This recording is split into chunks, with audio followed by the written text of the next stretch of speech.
უმრავლესობის ახალი ლიდერის პოსტზე ქართულმა ოცნებამ ზვიად კვაჭანტირაძე დაასახელა. გადაწყვეტილება ფრაქციამ სხდომაზე მიიღო, რომელსაც პრემიერ-მინისტრიც ესწრებოდა. კანდიდატურას ფრაქცია უკვე უმრავლესობის სხდომაზე გაიტანს, რის შემდეგაც საბოლოო გადაწყვეტილება იქნება მიღებული. პოსტი ვაკანტური მას შემდეგ გახდა, რაც დავით საგანელიძე საპარტნიორო ფონდის აღმასრულებელ დირექტორად დაინიშნა. ნოდარ ჩაჩუა ჩაგორთობა პირდაპირ ეთერში. ნოდარ, როდის დაამტკიცებენ?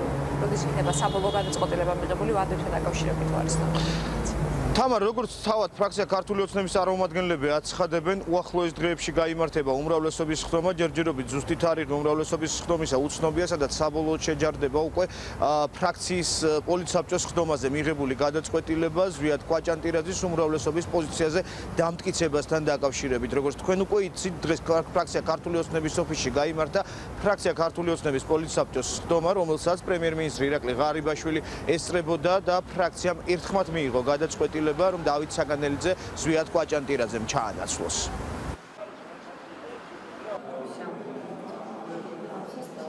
პოლიტსაბჭომ განიხილა კანდიდატურა და მიღებული იქნა გადაწყვეტილება, რომ წარადგინონ ფრაქციის წინაშე შესათანხმებლად.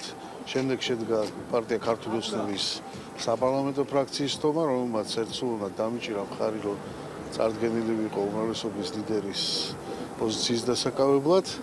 ეხლა დარჩენილია საპარლამენტო უმრავლესობის შეხვედრა, პირველივე შეხვედრაზე საკითხი საბოლოოდ გადაწყდება. თავარი მიზეზი, როგორც თავად ფრაქციის ლიდერები მედიასთან საუბრისას აცხადებენ, რისთვისაც დავით საგანელიძის ადგილზე ზვიად კვაჭანტირაძის კანდიდატურა განიხილეს და ასევე მოიწონეს, იყო ის, რომ თავად ზვიად კვაჭანტირაძეს აქვს საერთაშორისო ურთიერთობების საკმაოდ დიდი გამოცდილება, შესაბამისად ამ მიმართულებით უმრავლესობის ლიდერის რანგში ზვიად კვაჭანტირაძე უფრო მეტ შეძლებს, როგორც თავად ქართული ოცნებისთვის, ასევე საპარლამენტო ცხოვრებისთვის და ქვეყნის იმიჯის პოპულარიზაციისთვის. პოლიტსაბჭოზე ვიმჟელე ჯერ, შემდეგ ფრაქციის სხდომაზეც ერთიანი პოზიცია დარჩა უმრავლესობის ფორმატში. ამ პოზიციის გახმოვანება და შეჯერება და მე მგონი ძალიან სწრაფად ეს პროცედურა დასრულდა. საკმაოდ კარგი პოზიციები ქონდა დათოს, მაგრამ ვფიქრობ მოისაკლისებდა ჩვენი უმრავლესობა საერთაშორისო ურთიერთობებს, საერთაშორისო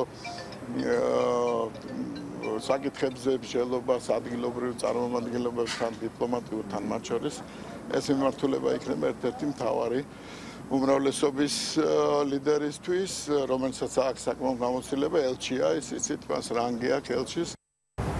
საპარლამენტო უმრავლესობის ლიდერის დამტკიცებას თავად პარლამენტში განხილვა არ სჭირდება, იგი უნდა იყოს შეთანხმებული თავად უმრავლესობასთან, შესაბამისად, მას შემდეგ რაც უმრავლესობის სხდომა გაიმართება, უკვე წარდგენილი იქნება ფრაქციის გადაწყვეტილება და დიდი ალბათობით დავით საგანელიძეს უმრავლესობის ლიდერად სწორედ ზვიად კვაჭანტირაძე შეცვლის.